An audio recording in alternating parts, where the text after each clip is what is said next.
Hello and welcome back to another Mysteries of Pandaria set review. Today we're going to be taking a look at Priest, and the Priest class is embracing the Sha of Fear, as well as meeting the Jinyu, where they will learn the art of discipline. But before we get into that, let's talk about this set's keyword. That keyword being channel. Channel is quite simply an end of turn effect that only happens if you have that much mana available to do it. But with that in mind, let's go ahead and move into the first card for Priest, Sha of Fear.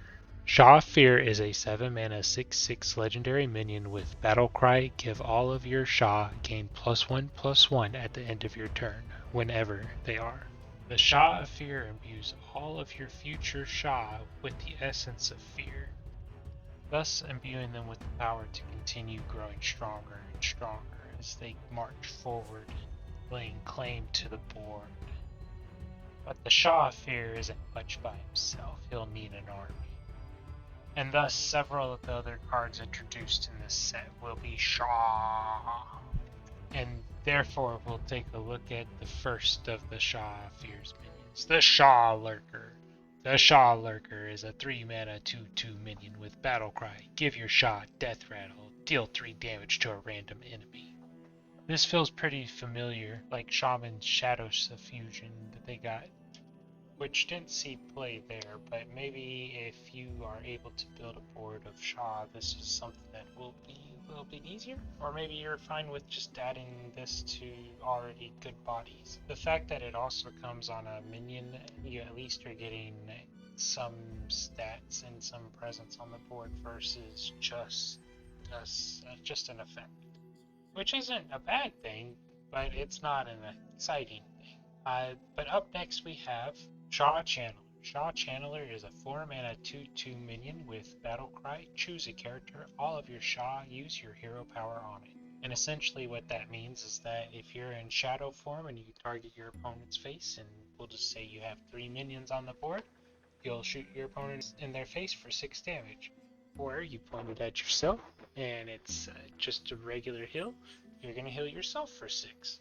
Or if you see one of the cards later, it'll do that 3 times. It's kind of like Reckless Apprentice for Mage, but one target and several times. But it's definitely a card with some potential. Up next we have Disaster Imminent. Disaster Imminent is a 4 mana shadow spell that reads fill your hand with 2/2 Shas. What that essentially means is that if you have 4 MP slots in your hand after playing this, you now have 4 Shas, and each of those Shas will be 2/2 in hand unless you have some sort of other buffs given to them. Sha Priest is definitely going to want bodies, and this is going to be an excellent way of creating them in hand and allowing Priest to continuously build a board, turn after turn. That's going to lead us into our next card, Sha Swarm. Sha Swarm is a 3 mana shadow spell that reads replace your hero power with Spawn Sha or upgrade it to Sha Overflowing.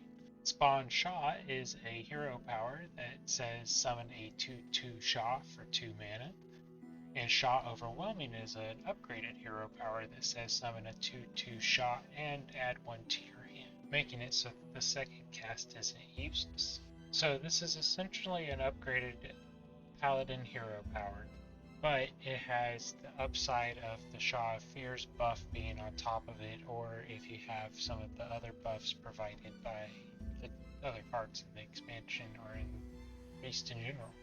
But it looks like Priest is getting another hero power option. Now they have Spawn Sha, they have Shadow Form, and they have the basic kill. But let's go ahead and move on to our next card, Elder Lushan. Elder Lushan is a 4 mana 4/6 legendary minion with Divine Shield, and whenever a friendly character is overhealed, give it Divine Shield. So he can hand out Divine Shields like a Disc Priest would. And everybody knows that the best way of healing is to prevent the damage from ever happening. So put a Divine Shield on it, prevent it unwanted damage, and you're good to go. Not to mention that a Divine Shield would make it easier for your other overheal effects to overheal. Elder Lushan has taught the priests a valuable lesson. Preventative healing. Elder Lucian's not the only Jinyu showing us how to use Divine Shields, however. Up next we have the Imbuing Jinyu. The Imbuing Jinyu is a 4 mana 3/5 minion with Channel 1.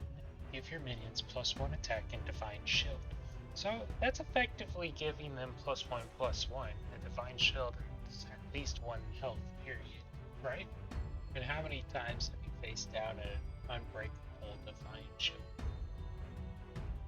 I think this could be a pretty powerful effect, especially if used in conjunction with the Shah. I'm sure you'll have a few opportunities to float some mana every once in a while, and then all of a sudden the end of turn effect from the Shah of Fear adds on. This is looking pretty scary for Priest. Or it could just be the Shah working his magic. But that's going to lead us into our next card.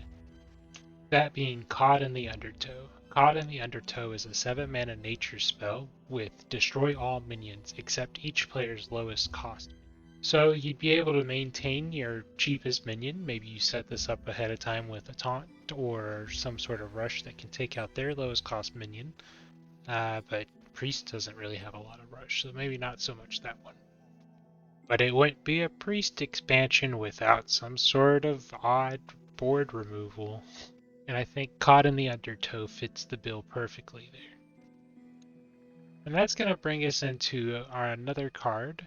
We've got Soothing Aura. Soothing Aura is a 3 mana nature spell with choose a friendly minion, restore its health to all other friendly characters. So this provides you with a lot of potential for overheal effects to trigger.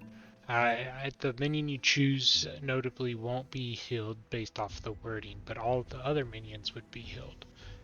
So maybe you play a minion, throw this on it, and then you buff your board for the 5 health off your Rotten Apple Bomb or your Tar Creeper. Or maybe even better, Elder Lucian, who would then proceed to give Divine Shield to the rest of your minions. Or maybe you're just building a board with cards like Heartthrob. All in all, I think this encapsulates everything that a Jinyu Disciplined Priest might do. I think that this pulls together a pretty tight package for what I envision the Jinyu Disciplined Priest might do. But that leads us into our last card of the set. That card being the White Turnip. The White Turnip is a 1 mana, 1 durability location with restore 1 health to all minions. Upgrades each turn. So it is a symmetrical board hill, which isn't necessarily the best thing, but maybe you trade favorably one turn, you pop this off and you're back to full, you've maintained your board as best as possible, and you build from that. It could just be a stabilizing option. Another thing that you might consider is running in a Pip the Potent package, but you could also run alongside that the Shadow Touch Cavalier, which is the 1 mana 1/3 that converts your healing into damage instead on your next healing effect. Or it could be just a slightly more expensive Circle of Healing that you can play whenever you need the effect. Overall, I can see a lot of different avenues for the turnip seeing play. It may not be a meta-defining card, but I definitely see it seeing play. And that concludes the Mysteries of Pandaria Priest set. Please let me know what you thought about the cards here. I think it's a rather cohesive package, even between the two individual halves. Just news in regards to the Rogue set, which is next. I'm going to probably be a day or two later in getting that out as far as my usual rotation. I gotta rework it. It's not as high quality as I would have liked, especially when I was reviewing it for getting ready, just to make sure. Sorry, this is rambling, but yeah, Rogue, unless I can come up with a good idea while I'm at work tomorrow, might be a day later than usual. We'll see.